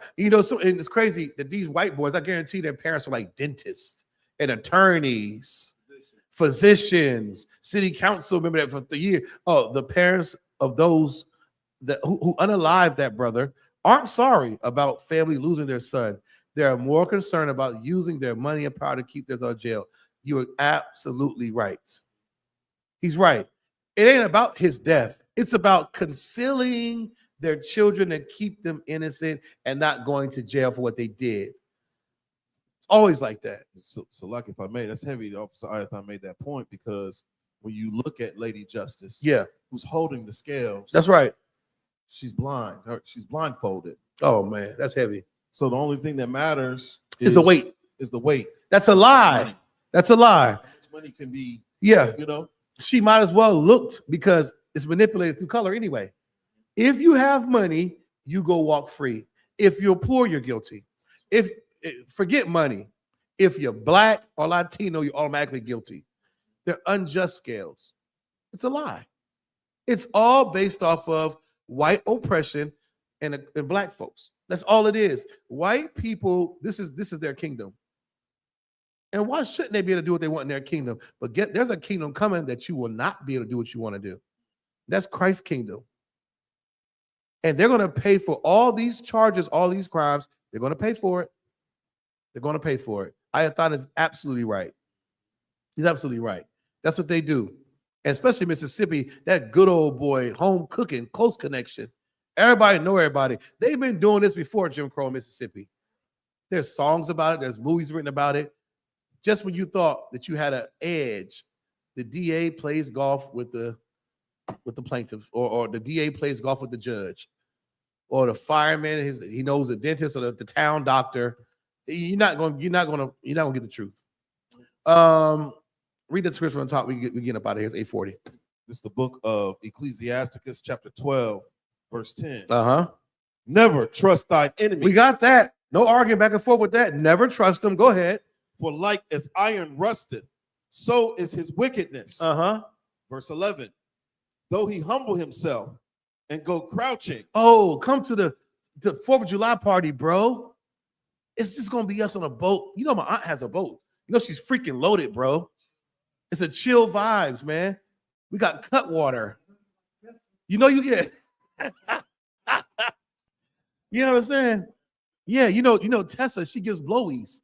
She'll be on a boat. We'll all get a handy and a blowy. You know how white dudes go crouching real calm and they know how to lure you in. And he thinks it's okay. Yeah. No, don't worry about it. Everything's taken care of. Yeah, go ahead. He go crouching. Go ahead. Yet take good heed. Pay attention when they do that. Why? And beware of him. Be aware. Be watchful that when they do that, don't get suckered. Go ahead. And thou shalt be unto him Uh-huh. as if thou hast wiped a looking glass. And thou shalt be unto him. Right? Go ahead. As I wipe the what? As if thou hast wiped a looking glass. A looking glass.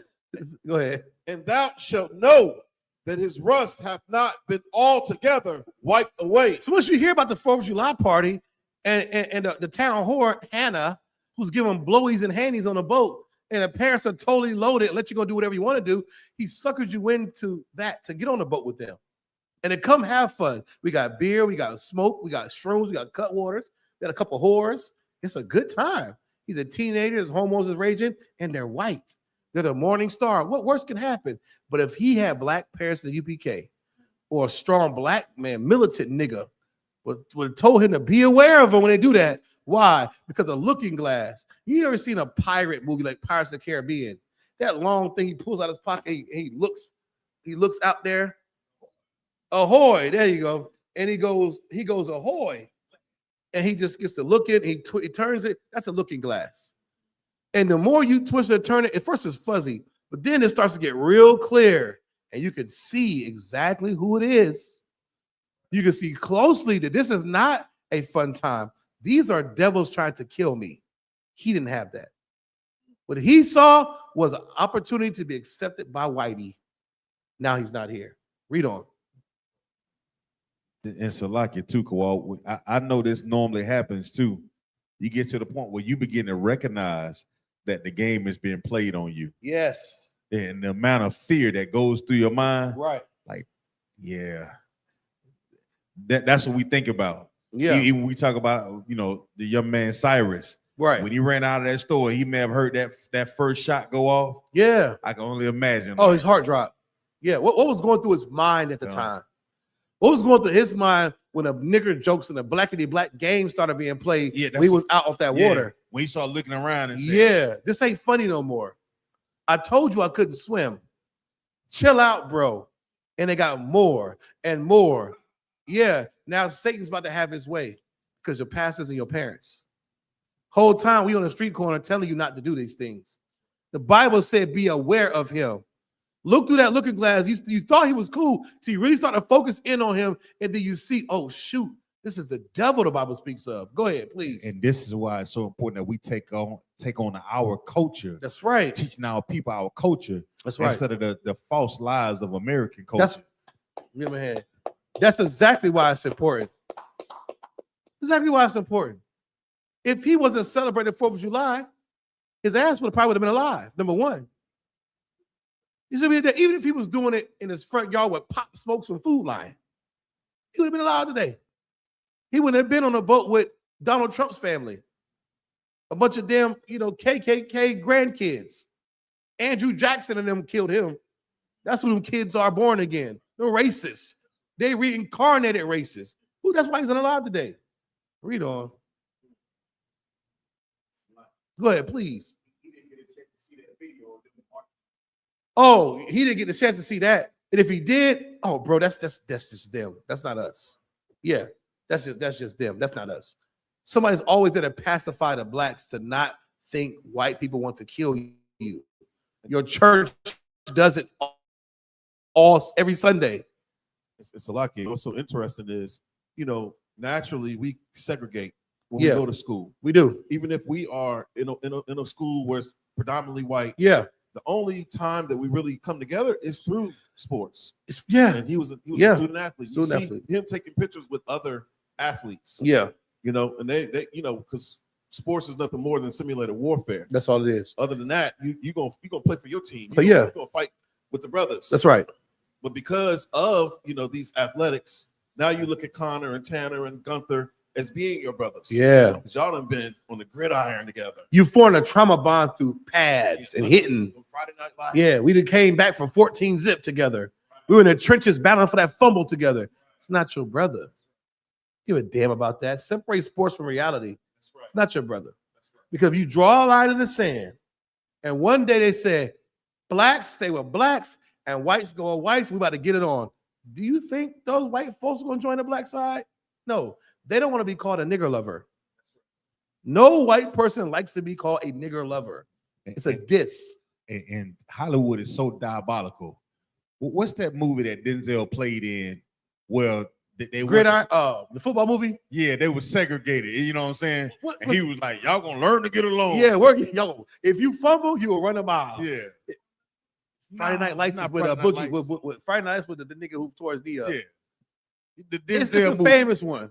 Somebody gonna say in the class. Hold on, who commented this right here? I gotta read all my comments for everybody logging into the class. It says, yeah. Ratazar. Shout out to Ratazar in the building, man. My man, Ratazar, one of the greatest orators inside of Mississippi. He said there was a Tessa in my class doing just. Yeah, I told you Tessa. Remember the Titans? Remember the Titans? Yeah. That's funny. And you seen how he said it. Remember the Titans? yeah, remember how diabolical the movie was, right? Yeah. Because the black boys were still treated different. They were getting harassed at every truck stop. God. And the white boys, they get to hum a little tune. And Denzel was nowhere in sight to actually help the black boys deal with the trauma right. or what they was dealing with. All he cared about was winning games, winning the football games, and making sure his family was safe and bridging the gap between white and black. That's never going to work. Jacob and Esau fought in the womb before you remember the Titans, before football's even made. There's no getting along with them. And if we teach Jacob and Esau Genesis 25 and 25 in the I.S.U.P.K, you know where they don't teach that set? In every Christian church. That's why his parents thought it was okay to send their black, handsome, athletic son to hang with Whitey on 4th of July. You think the Most High God is playing? He unalives, he kills, he heals. He allowed it to happen. He could have sent an angel to stop it, but he didn't. Strong side, yeah. That's all for that movie. Always strong side, left side. But you know what? It's crazy because, like I said, I blame the Christian church for this death. I want some answers. I want to know what Jamal Bryant thinks about this. I want to hear what freaky man Jamal Bryant or Pastor John Gray, who's on the hot water right now, what they got to say about this. Read on, Bonkiel, please. This is the book of Ecclesiasticus, chapter 12, verse 12. Uh-huh. Set him not by thee, lest when he hath overthrown thee, right, he stand up in thy place. Neither let him sit at thy right hand. Don't let him sit at your right hand. You already got overthrown by him. Now he's standing up in your place. You're powerless. He didn't put belt to ass and just overdone you. You're done. All from trusting him because you didn't realize he was a devil. You thought it was okay. We all suffer under Christ's love and Jesus.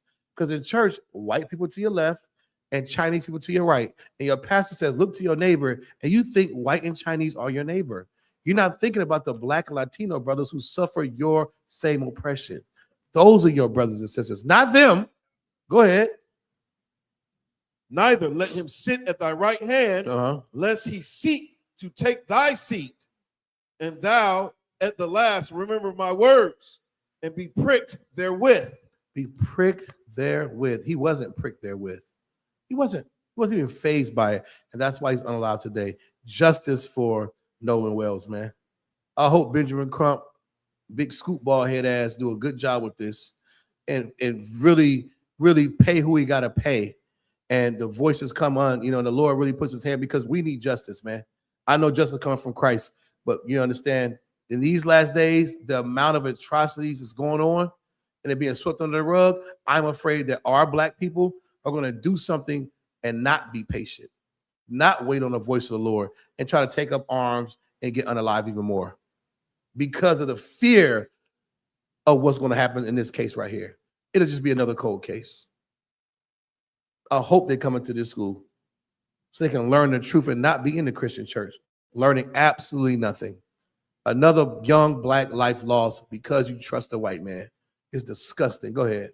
Verse 13. Mhm. Who will pity a charmer that is bitten with a serpent? Who's going to pity a charmer? Think about that in the Punjabis in India. They play that stupid little and that little cobra come out the little bucket. It's called a snake charmer. He does all these things, make the snake dance side to side. But one day that charmer is bit. He was so close to that snake. He forgot it was a snake. He was so close to Whitey because they're teammates. And the pastor said, this is your neighbor, and Jesus died for us all. He didn't realize he was in a boat full of murderers. He didn't realize who he was in. This was June 20th. Right. He didn't realize he was in a boat full of murderers and oppressors. It's craziness. Go ahead. Who will pity a charmer that is bitten with a serpent? Yeah. Or any such as come nigh wild beasts? They're wild beasts. Who will pity them? Is it hard for us to pity them? In the UPK, we're like, well, here goes another one. But we know our people aren't like us. We're trying to get them to wake up to the truth. You understand? What does I say? Officer Ayathon says, Gerald Jackson in Illinois died in a similar way out with an all-white group. And that was just June 29th. See, it's just trusting. Are we supposed to feel sorry for these young black boys? Are we? After the scripture you just read about who will pity a snake charmer once he's bitten. They're wild beasts like snakes. They're actually likened to the serpent because they have the spirit of a serpent. And they're bitten every time when we join with them or try to be in cahoots with them. I blame the Christian church for this, Officer Zion. The black leadership. Because that's why he thought it was okay. You think if his uncle and his mom and dad was UPK, he would have been caught dead on that boat with them? He wouldn't have. Because where was our kids at on 4th of July? In a house safe. Or at the cookout in Nashville, around their own people. There was no chance for the oppressor to get our children. You understand? Yeah, at a music festival. I wonder what kind of music that was. Anyways, with that, anybody got any questions? That's it. I'm going to pass the class off to Officer 1000 Kowal for the Bonkia for the announcements. Clap it up.